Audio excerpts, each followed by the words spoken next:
welcome to Talking Trades, the podcast where we talk about comics so you don't have to. I'm Jeremy, the DC fan. And I'm John, a Marvel nut. And it's finally Jeremy on top this week, because DC movie that wasn't terrible, Birds of Prey. Bow, bow, bow. It's been a while. We haven't had a DC movie that was pretty critically received positively. We have had many that John and I have liked, but we haven't had a critically well-received DC movie since Wonder Woman. I mean, didn't Aquaman people did okay. like Aquaman? Aquaman did okay. And people liked Shazam, but I don't think it was received critically super high. Shazam is fine. I like Shazam. It was good. Yeah, but it's fine. It's not phenomenal. It was good. But Birds of Prey, I think resoundingly across the board, was phenomenal. Loved it. I loved every second of it. It the was best fun. comment I saw about it online was, Birds of Prey has all the fun Suicide Squad pretended to have. Yeah. Yeah, it did everything Suicide Squad wanted to do. Oh man, is that accurate? Yeah. I mean, when your director comes out and says, well, we want to make sure we introduce the characters appropriately and so that it makes sense. And people are like, well, that's a good idea. That's how you know Suicide Squad failed. Yeah. And we wanted to, take some time and make sure it made sense why everyone was a part of this team. Gee. Instead of going 15 minutes into it, okay, you're all conscripted. Or Justice League, which I like, but it's not well put together. No. So, until we get that Snyder cut. But I'll honestly, just take one cut that is one full vision, start to finish. That's really all I want. Yeah. I don't... Because the plot of that movie is whatever. So, it's not good. Whatever happens, happens. Or it's not great. I liked it. So, Kathy Yan directed this movie. It budget of $97 million. Ooh, the number I have is lower. What number do you have for budget? 84.5. Where are you getting that?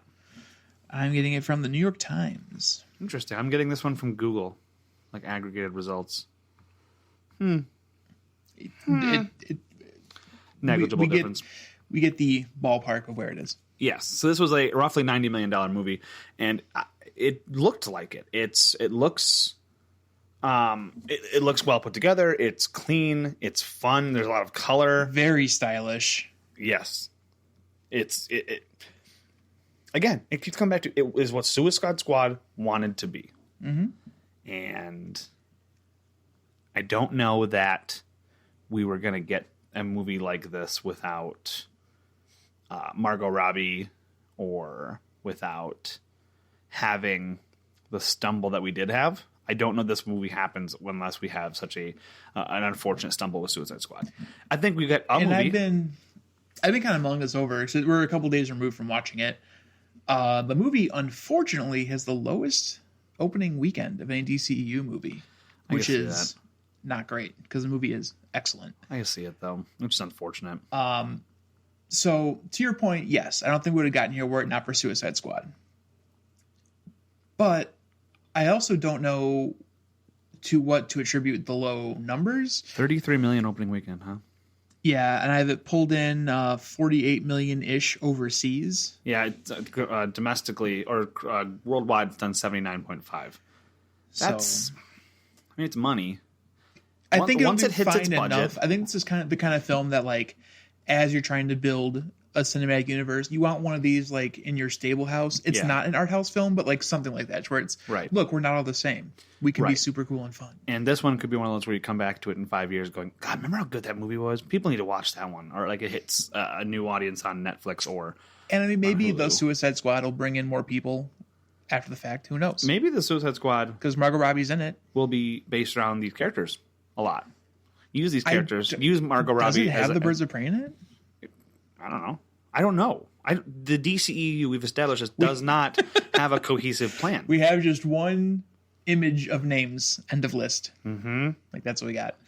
I loved it. I loved this movie so much. I felt the humor landed excellently.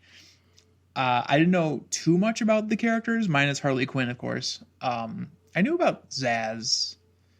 You knew everything you need to know about Zsasz, I think. Crazy guy with knife. Yeah. I knew a little about Sionis. I knew a little Well, I knew enough, I guess, about Black Canary, You didn't get and that's like about it. To a be lot honest. of like Black Canary from the comics in this one. This was kind of her own creation, which was cool. I liked all the portrayals of this cast. I think that. Yeah, do you want to go through character by I character? actually And I can did. give you a little Actually, bit. I wanted to get your perspective on it. So, let's talk characters. Harley Quinn. Margot Robbie has Here, put her own how spin on about- Harley Quinn. How about I do it, Okay, and then you fill in like sounds good. in comics, blah blah blah. This Yeah. happens. In XYZ. So let's start right. Margot Robbie played Harley Quinn. With my queen. She's so great. Mm-hmm. She's so great. I think she's very fun. I think she's very true to the Harley Quinn I know, which is largely steeped in Batman the Animated Series. That's where she. That's That's I her know. entire mythos. But I don't know much about her from the comics. I don't think That's you where need I to. know her from. She is so much fun. She's electric. She's the right amount of zany. Like, I like her the moments right of amount of lucidity, zany. where she like pulls in like actual clinical terms when Yes. she has like her lucid when moments. she's like, I do have a degree. Like, Yeah, I'm not Well, you crazy. see Like, that I do in have a people degree. who have psychosis, not psychosis. Psychosis is the wrong word. Who have I don't want to say mental health issues, but just things that whatever it is that she's exhibiting, it seems to be a combination of many different things that involve mental health. Yeah. And you see that with these people who are incredibly intelligent like her have these moments of lucidity, and you're like, oh wait, no, let's just keep that one, and then it clicks right back. It's like, oh, okay, and you're gone again. I loved watching her. Which was not played for laughs at people who have real mental health Correct. issues, which was I liked that. Correct. I loved watching her. This whole movie, honestly, I don't know if you should have called it Birds of Prey. To be honest, maybe you should have flipped it. The Emancipation of One Harley, the fantabulous Emancipation of One Harley Quinn, And the Birds of and Prey. the Birds of Prey. You could have called it that. I think that they. Especially because in the movie she says, and I was the only girl looking for emancipation. Yeah. So it even fit better with that. But I don't know if they're trying to. This is, like, it's so weird, right? Like, the movie itself is a gem. Yeah. I think marketing did not do a good job whatsoever. And I felt that the title was a mess. It's very wordy. But what do you call it? You want to distance yourself from Suicide Squad, but you're being true to those vibes. Harley Quinn and the Birds of Prey would have made more sense. Just call it that. Because she was easily A the title, main character. A title can.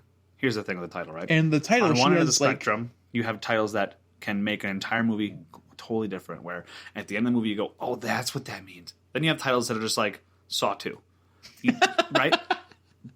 Hurricane Heist, for example. A bad title does not break a movie, but a boring title can't break a movie. A plain title, but a long title, a bad title, can break a movie. It can stop people from going to see it. It can stop people from looking it up. But if you go with Harley Quinn and the Birds of Prey, it's simple, it's boring, but I'll tell you what, it tells me exactly what I'm going in for.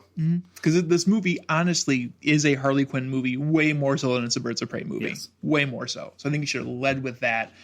I think that Harley Quinn has much better name recognition than Birds of Prey does, to be honest, in 2020. Yeah. I'm So back to the characters. sorry. You're good. I think that Harley Quinn was great. Yeah, she's Again. great. I loved her She journey. was great in Suicide Squad. Trying to be an independent person. Yeah. Her whole emancipation, I guess, from the title. Oh, now I get it. And then she has a ton of heart, like you saw with Cassandra Cain. Mm-hmm. Cassandra Cain. But she was also crazy and off the wall with the whole egg sandwich bit. That I Oh my loved to God, that was death. so funny. So good. I loved that. That was better than it had any right to be. I loved how she cut her hair very early on. Yep. I like the little vignettes you'd get when they'd meet a character, It's like they did in Suicide Squad, but better and like served actual context for the film, and there were callbacks in those. yes, it was great. It's great. I don't really have anything to add for Harley Quinn. She was phenomenal in this. They did a good job of setting her up in Suicide Squad enough for this particular universe, and she was still great. I want to see more. You know, Absolutely. she's set up. I guess spoilers because you knew what this was. Well, yeah, you know what? Yeah. Spoilers. Spoiler alert! Spoiler alert! Go ahead. She's now set up, if they want to pursue it, as a new crime boss, and I'm very excited to see that. That sounds awesome. Or an anti-hero. Or an anti-hero, whatever. Yeah, you can do whatever you want. I'm very excited to see that. Let's move on to Renee Montoya, played by Rosie Perez. apparently the first live action depiction of the character, Yeah, that makes sense. which is interesting. That character is very I knew nothing about her, underrepresented. but I got everything when they said like, God, you always speak like a cliche 80s cop. And I'm like, got it. I knew everything I knew about your character. Did you love the detective scene where it kept moving in and out of the crime Yeah, that was great. from present to past? That was was great. so cool. So I haven't seen anything like that, I don't think. Rosie Perez, I've always associated with like the jokes that have been made about her voice. So I hadn't really seen her do anything, and well, of warrant to me. And I thought she was phenomenal in this movie. She's great. She was tough. She was gritty. She was interesting. She was funny. Everyone crushed She's it. believable. Everyone had believable motivations, took logical actions. Character by character. Yeah. You keep branching Sorry. off. I love it so Renee much. Montoya. So in the comics, Renee Montoya is she, I don't know if she was always, but she has become a queer character who has had, in the movie, she has a partner who is on the DA, their exes. She did date the assistant DA, who was a woman played by Ali Wong. thank you, who is normally very funny, and she didn't get to do much in this movie, but I'm hoping she comes back. I liked where she was in. I hope she comes back. You that'd be could good. do some more stuff with that. And Renee becomes a character called The Question. And The Question is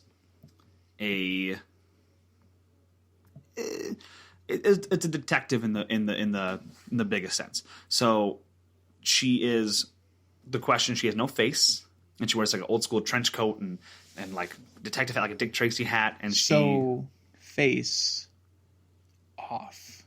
very good. Face. Yes. It's almost like that's a good motif that could come back. What? That Who was said that? hinted at in the That's movie. so crazy. It's so weird. Oh my god. That'd be really cool. I'd love to see that though. Yes. I don't know I would what love to like watch it happen. powers The Question has. She's not the first question. The first question was a guy. Powers. I don't know that it has any powers. That's fine. I think it's just like originally it was like a Tales of Crazy Suspense kind of character, but like since then has gotten some kind of powers, like hiding her face and stuff like that. Blah blah blah blah blah. But I liked Rosie Perez a lot in this movie as Renee Montoya. Moving on, we have Helena Bertinelli / the Huntress, played by Mary Elizabeth Winstead. Oh, I've always liked Do Mary you mean Elizabeth the Winstead crossbow movies. killer? No, I'm not the crossbow killer. so that's interesting. So originally in this movie, like they lead her up to be like working for Roman, and I was like, that's dumb. That makes no sense. And Well, and then the crime we alluded to with the question, or not the question, with Renee yeah. Montoya. Well, maybe later. the future question. With Renee Montoya. Question to be asked later. The crime scene, people were shot to death by a crossbow. Like, oh, the crossbow killer. And it sets up this whole running thing. And that turns out to be the Huntress. So what did you know about Huntress?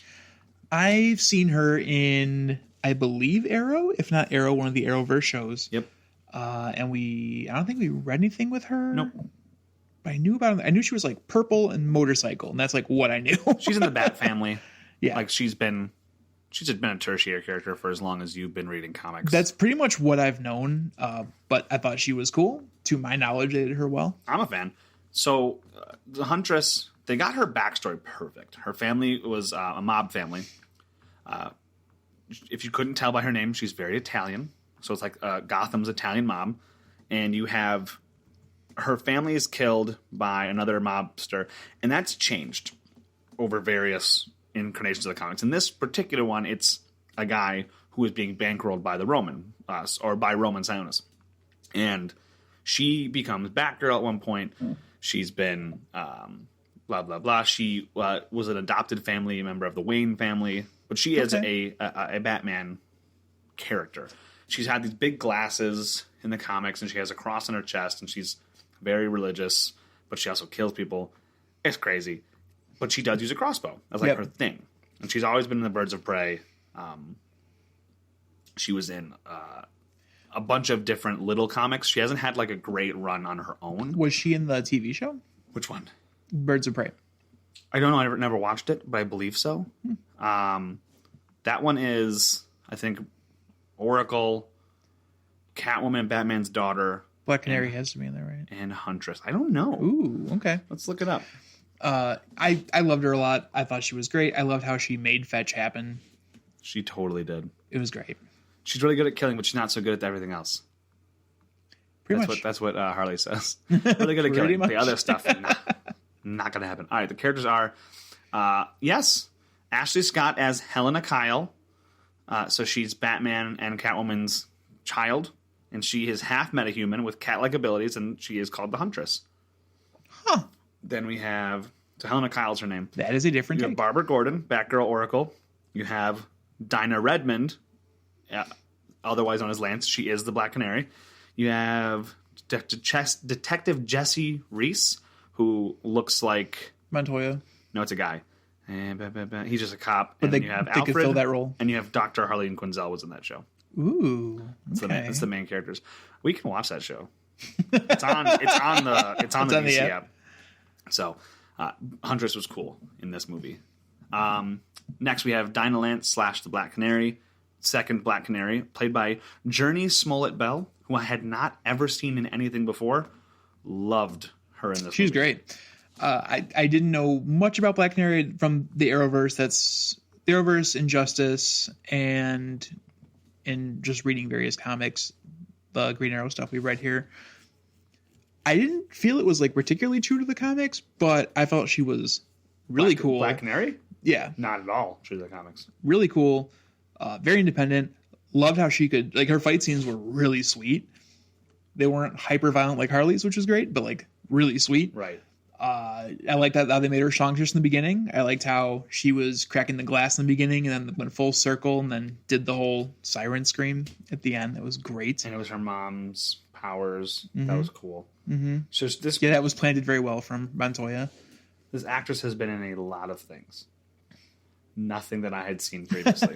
Those things include The Great Debaters with Denzel Washington, which I've heard is a great movie. She's in a show called Lovecraft Country coming out, which I've been on kind of a You're Lovecraft gonna watch kick. it. I'm gonna watch that. It's the show's. Oh, it's a book.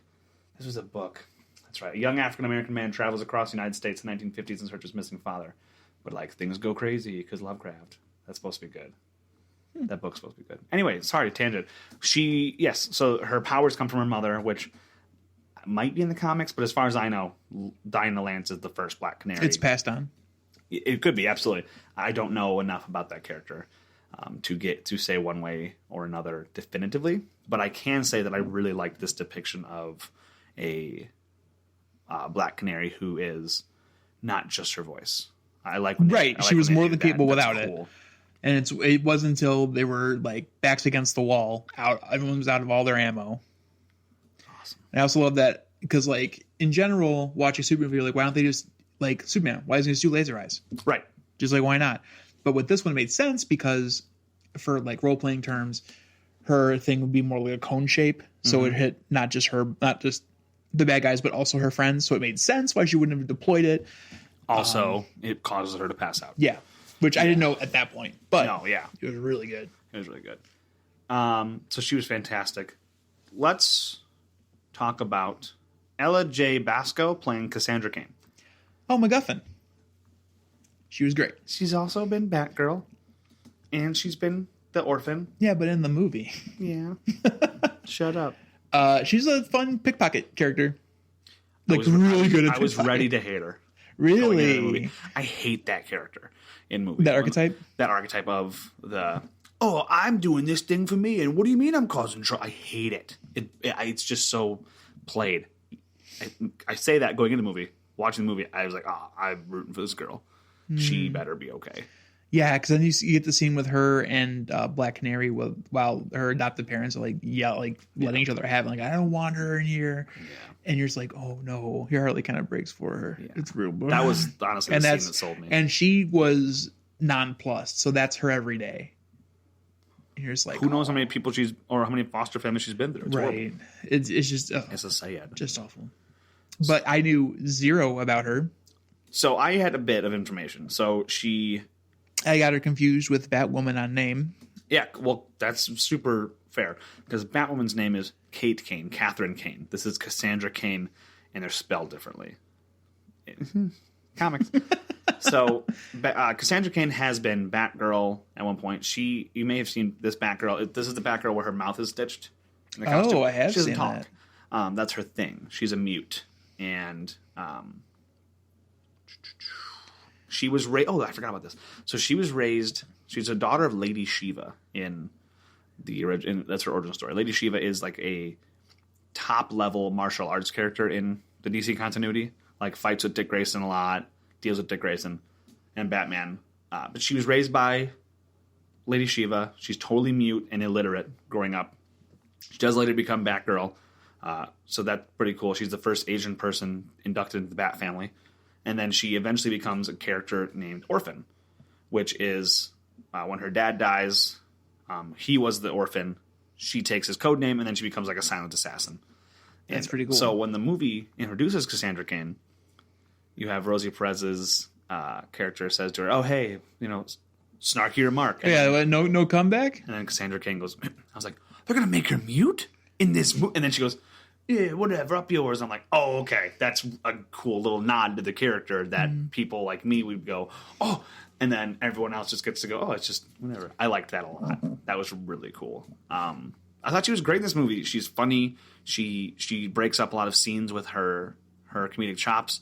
She's a great set piece during the big fight. Yep. She, like Harley, is just trying to be more independent, trying to learn how to take care of herself. Like, she sees Harley. She knows who Harley Quinn is, doesn't know who Joker is. Yeah. Which is crazy. And then just, how can I be like you? And she's also the perfect foil for Harley Quinn's story in this. And you don't always get a character that gets to be a foil without being ham-fisted. Mm-hmm. And she wasn't ham-fisted at all. Everything felt organic. You get Harley goes like through this roller coaster of emotions and character development where she is the Joker's girl. Then she gets the emancipation, tries to be free, takes this little girl in. Then she realizes, oh, nothing's ever going to change for me. I'm going to give up the girl. Ultimately, everyone has to look out for themselves. Right.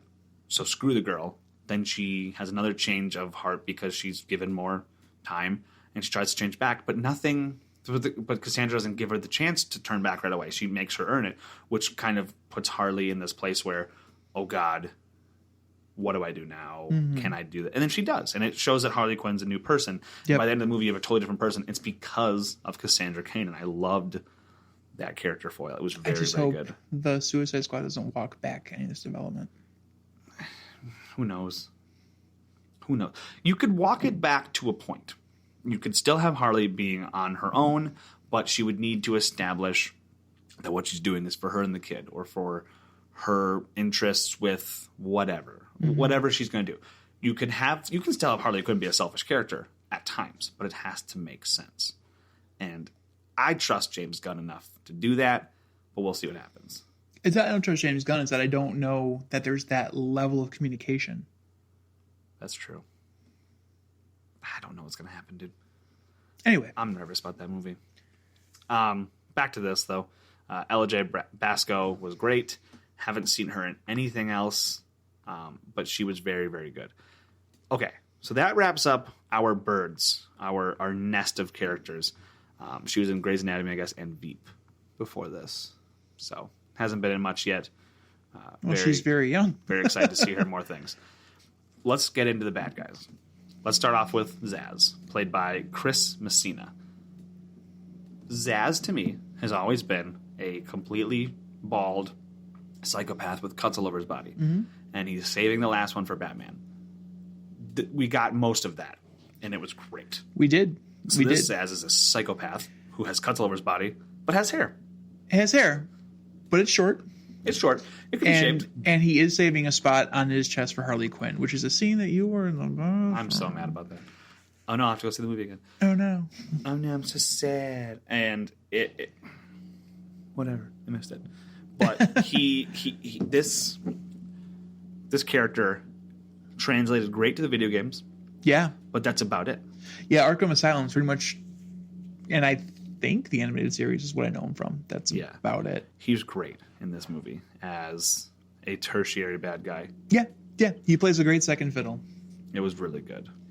He's crazy, but he's not only crazy. He's also in a semi-homoerotic relationship with the Black Mask, played by Ewan McGregor. It's homosexual, and yes. I don't know. I thought it was pretty erotic. It was very apparent that they were going to not talk about it. It was very apparent that it wasn't apparent. It was great. They didn't have to. But that kind of subtlety doesn't always work. And it worked really good here. It worked really well here because, first of all, Zaz was just very intense with everyone. Just very... So man of few words, excuse me, very everyone intense. in the audio room, but he would get like right up here and he'd talk right in your ear. Yeah, very, very close talker. And Sionis, to skip ahead like 30 seconds, he's very much a germaphobe, wants things neat and clean, doesn't want anyone touching him, but allows Zaz to get up very, very close in his face and talk to him all the time, always. So I look at Jeremy and I'm like, they're doing each other. They're totally... They're doing each other. They kiss. It was great. But again, subtlety. A little goes a long way. It also is irrelevant to the plot. No, but it's just very nice characterization it kind of that shows I thought was wonderful. Okay, so I think that while it's not necessary, it's necessary because you have... Let's talk about Ewan McGregor. First off, the man's a treasure. He needs to be in more things. He's great. His Sionis, which... a villain I didn't know really anything about. Okay, so let's start there. My exposure to Black Mask was in Arkham Origins. If you know how that game goes, it's not entirely legitimate. But that honestly is probably the closest Sionis that we've gotten in media. In big media. Yeah. That's who he is. He's a criminal. He's a mob boss. He's kind of like Falcone, where he's a mob boss, but he puts on the mask, that kind of thing. In some continuities, the mask is actually fused to his face. It is his face. In other continuities, it's just a mask. It changes. I like the one where it's not a mask, where it is a mask. I like that continuity better because then you get like kind of this stuff where like he's one person, but he puts the mask on, takes the mask off. He's a totally different person. Yeah. And we got that in this movie. He wore a lot of different masks. He wore the mask of a killer when he was trying to intimidate people, but then he wouldn't actually touch them. He wore the mask of a happy host. Always wore gloves. Would never... The gloves were actually probably more realistically his mask. Because when the gloves are off, he's a totally different person. Gloves go on, his whole demeanor changes. It's a metaphorical mask, right? I really liked that. And then at the end of the movie, he puts on the black mask, and he's, again, a totally different character until his mask is knocked off again by Cassandra Cain. That was so subtle, but really cool. I liked that a lot. And on the more heavy-handed bit, he was very much into masks and, like, shrunken heads and, like, just weird face There's so many stuff. Funny lines. He was so cool. He's really good. I like him. Like, he was so cool. He was so funny too. But then he wasn't funny. But then it like got really real. So after like 45 minutes, it got really real, where he became a monster, and you're like, oh no. I've been laughing with this guy this whole time, and now I'm done laughing. Like even when he did like some brutal stuff, I was like, oh, that's... you're just like, what a silly fop. And then it's like, no, get on the table and dance. Oh god, cut off her dress. You're like, what? I don't like this as much anymore. I'm scared. Obi-Wan, you're scaring me. You're going a place I can't. You're going down a path I can't follow. You've turned them against me. You've done that yourself. But no, he was excellent. They all felt like actual people I could imagine meeting in real life. Yeah. They all had real personalities. God, I hope I don't ever meet them in real life. Real motivation. But like, they feel like a person, not like just a caricature. But that's what comic book characters are sometimes. And again, so okay. We talked about this last week. Whether or not it was on the podcast is a totally different story. That's my washer in the background, if you can hear that. Sorry, but clothes gotta be clean, bro. Matt told us no. Too bad. Matt's not here. If you want to fix things, man, you gotta be here. Woo! Champagne, I don't know. So Dad's not home. We can party. Stay up all night, watch monster movies. No, we're gonna watch Temptation Island. Which is better than monster movies. Anyway, what was I saying? You were saying that. It's so frustrating on a podcast where people can go back and listen to you, and then they're going to go, you were saying this! Yeah, we can just hit the 15 seconds back button. Yeah. You were talking about Sionis. Yep. We were saying how McGregor characterization, comic book characters, sometimes they are just caricatures. Yes. So, and it's totally fine, right? And so last week we were talking about, I forget if it was on the podcast or not, but the Wolverine comment in the first X-Men movie, what do you want me to wear, leather spandex? And how far we've come. Cyclops. But whatever, right? But yeah. It's that like making fun of the comic books. Mm-hmm. Haha, this is real. Or The Dark Knight, right, is super real. The difference is The Dark Knight holds up as a dark depiction of Batman, a quote-unquote grounded, realistic, right? But you don't always have to be realistic. This movie did the realism of the characters, making them feel real in their world. Because the movie itself does not feel real. Verisimilitude. Because because Gotham is very bright, very colorful. Can you please explain to the people what verisimilitude means in in the case of this podcast. Yes, Jeremy. No, it's if something feels real within the context of the world in which it's in. And the Birds of Prey movie set up a world where all of this felt legitimate in its world. And I thought that was fantastic. I don't think we need to go through the whole plot. I honestly think that the characters are more interesting than the actual plot. The plot is a very the plot itself simple is one. Joker and Harley split up. Harley's no longer protected because they realize that, hey, Joker's not going to back this up, so she needs to People become her own haven't person. liked Harley for a long time. Right, because but she does now whatever she they don't wants. have to put up with her stuff. Right. So she needs help. There's this diamond that Sionis wants. She goes, hey, I can get you this diamond. Everyone's after this diamond. They come together, and that's the end. Yeah, that's the entire movie. The interesting thing is The characters, like the real Birds of Prey was the friends we made along the way. It really is. That's the real movie. It ends with a great scene of the Birds of Prey coming together. And the Huntress costume is probably the weakest of all the costumes, but I like where it's going. I like what it's setting up. I like what it's establishing as the future. And we get a very funny little post-credits, not a scene. Tease, I guess. A line or two. It's all audio. And it's Harley Quinn making a joke that never gets finished, but honestly, that's very funny. And it's great. I really enjoyed it. I hope they make another one of these. I hope they do another Birds of Prey. I hope they do. I would love to. Something. I'm just concerned with the box office returns. I think that, first of all, I think marketing was awful. Secondly, I think the title worked against them. I'm wondering how much marketing they actually were allowed to use. Because it was rated R. Well, that and so I'm wondering, last time we marketed, people got mad. Wondering, do you think they could have went down to PG-13?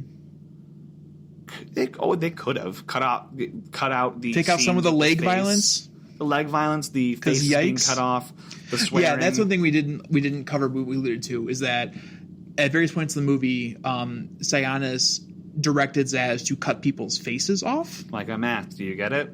He pickles them like a mask. Do you get it? He likes masks. Do you get it? But since they introduced Montoya, who becomes a question of a face, that could easily be a thread picked up later. God, I hope so. That'd be really cool. I really hope so. Yeah, some of the, because I don't think any language is particularly strong. They say the F word a bunch, but you can just cut that out. Yeah, absolutely. Just change that word for something else. You can swear in a PG-13 movie. You just can't say that word. You get one F word. Yeah. So you could play it for laughs with Harley, and the violence wasn't over the top, but there are two things I get really cringy over, and that's ooh. Yes. I want to guess. Eyes. Fingernails. Eyes and legs going the other way. Really? I really hate it. I didn't know that about you. I really hate it. I feel like everyone has eyes. I feel like that makes sense for but mine's eyes and teeth. I get that. Yeah, it bothers me. But I didn't know the legs thing. There were cool. There were I don't know, 3 or 6 legs. It just went the other way. There was at least 3 people for sure. It was pretty brutal. Yeah. It was pretty brutal. But also, I loved all... They went all praying mantis. Backwards. It was weird. But I mean, there were just so many things we did well. Like every time... The violence. Or not the violence. The combat. The fight scenes. Were super well choreographed. Yeah, absolutely. All shot from a distance so you actually see it. I love where Harley is super wrecked from the night before, and Black Canary has to have her not die but also fight off goons. Yeah, that was super good. That was good. The scene in the funhouse where they're throwing Cassandra around between everybody. Everyone gets their little moment. She's on roller skates. That was hysterical. So at one point, Harley Quinn very true to the comic, changes her shoes into roller skates, and Cassandra Cain is talking to Black Canary, and she goes, Canary's like, when did she have time to do a shoe change? Which is hilarious. They addressed it by not addressing it. I love that. Very good. I would give this movie 4.5 out of 4. Perfect right amount of fourth wall breaking. Yes. Perfectly right amount. And Harley Quinn narrating also fits very well with the character. That's the right amount of her fourth wall breaking, the right amount of zaniness. Nothing was too overdone. Everything landed very well. I'm going to give it a 5 out of 5. I'm going to give it a 4.5 out of 4. It's start to finish. So good. An excellent movie. Very few, if any, valleys. 3 thumbs up. I got toe thumbs. Oh, 4 thumbs. 4 thumbs up. Yeah, I loved it. I absolutely loved it. Would recommend. I had gotten a little sick of Harley Quinn over the years with the oversaturation, especially of the Harley Joker stuff, which is a super toxic relationship nobody should want to emulate. Well, as a pop collector, it's thrown in your face. That too. But yet I don't dislike Batman. But I was getting a little annoyed with Harley. This one sold me back on Harley 100%. She's great. She's really good. And Margot Robbie's a treasure. And I love her. Excellent. She has yet to be in a movie I dislike her in. I haven't seen The Big Short. I'm going to guess I like her in that too. The Big Short. That's the one with Christian Bale. It's about the housing crisis. Oh, I know she was in that. She's in it for like a little bit. She's naked in a bathtub explaining the housing crisis. So like that's the only thing I know that she's in that movie. But like I've never So seen it's Wolf fun of Wall and Street. educational. I didn't see Wolf of Wall Street. I heard she's good. phenomenal in that. She's not in it much, but she's good. I loved her in Once Upon a Time in Hollywood. Also Very not in good. it much. I liked her in Suicide Squad. Whether or not Suicide Squad was great, totally different story. Well, she's what worked in Suicide Squad. Yes. She and the first 40 minutes of that movie are what worked in Suicide Squad, in my opinion. I agree. I like the hyena. The hyena Bruce. was cute. After that hunky Wayne guy. That was funny. That was really funny. The hyena doesn't die, people. Thank God. If you decided to watch this or listen to this before watch a movie, Bruce is fine. Don't worry about Bruce. I legitimately worried. Yeah. I was really worried. Because that part I'm like, I loved genuinely every single second of this movie, and then maybe the hyena's dead. I'm like, no. I was mad. But it wasn't, so it's okay. So that's it for this week. Next week we are reading a book. That book is going to be said in just a second. I am not stalling for time. All right, cool. I stalled long enough for my washing machine to stop working, but it totally sounds like it's the same cut, because it is the same cut. Yay.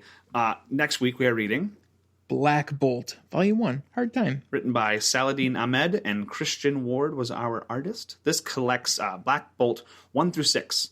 So this was released in 2017, and it's the Black Bolt, the only Inhuman worth caring about who isn't Lockjaw, is imprisoned. How dare you, No. sir? Who? Kamala Khan, Ms. Marvel. Okay. How the only dare Inhuman, you. the only one of the royal Inhumans that matters who isn't Lockjaw. Oh, so now it's classist. Yes. All right. The ones who I aren't said royal okay. are great. Beast is technically Inhuman. Wonderful. Love him. Yeah, it's like a retcon, though. I know. It's so dumb. Just leave him be a mutant. Who knows if Doreen's an Inhuman? I think they walk that back and forth. That would make sense, though, for her book. Yeah. You could walk that back and forth. That's great. So we are going to read Black Bolt, the first Inhuman book that doesn't make me want to vomit on this, that isn't Kamala. So I'm very excited. I bought this forever ago because Black Bolt's an interesting character. I'm interested to see how they do it without him, because he can't talk. He'll kill people. So that'll be cool. That's the podcast this week, because we don't do jokes on one-shots. Have a good one, everybody. See Birds of Prey. Buy an egg sandwich.